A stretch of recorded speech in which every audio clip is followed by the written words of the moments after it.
So let's see. Next question was this client talked about the throat. He said, I have heard talk that when people have not been given a voice by choice, they didn't speak up for themselves, that it calls for throat work. My voice has simply been ignored. Is it something I'm not aware of? Do you have insight on that? So, that's again one of those bigger questions, and it's actually something that I see quite often. It's quite often on an emotional level that I see some sort of constriction or closure emotionally around the throat. So you'll find in the text that I send, it's often and the emails that I send to you, it's often, I may say I worked in your throat area or your chest area from an emotional standpoint. Those are two areas that seem to show up quite often for me when there's something emotional going on. So what can happen is when we are, usually as a child, when we're shut down in some way, when there's some sort of energy going on around us that shows us in some way that it's not safe to speak up. It's not safe to say what we mean, what we feel. Now that could come from a parent, that could come from a teacher, that could come from kids at school teasing you for something you said. It just depends on how deeply it hits you.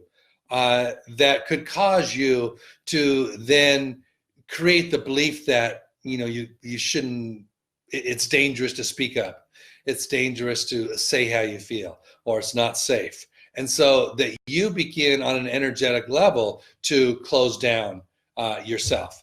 And that kind of emotional pattern can cause a physical constriction around your throat and make it difficult for you in later years to speak up for yourself, to speak your truth, to get connected to the authentic truth of who you really are.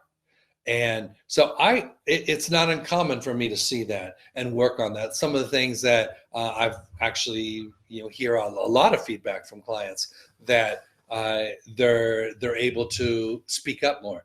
They're able to say their truth more. They're able to connect more. They feel more grounded and more clear. Their voice seems more open.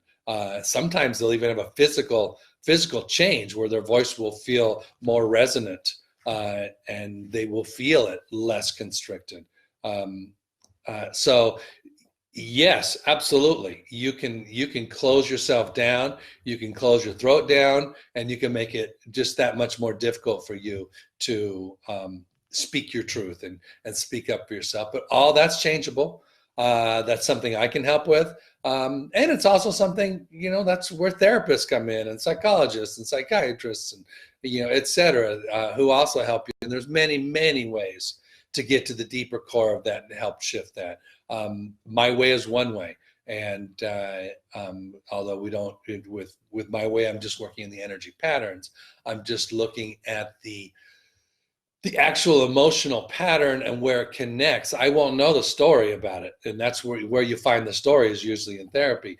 I won't know that. I'll just know that there's something here that goes on. Sometimes you have to tell me what the story is. But I'll see that energy and I'll see that constriction. And it's quite common that I'm able to help release that without us having to do any therapy, because I don't do therapy.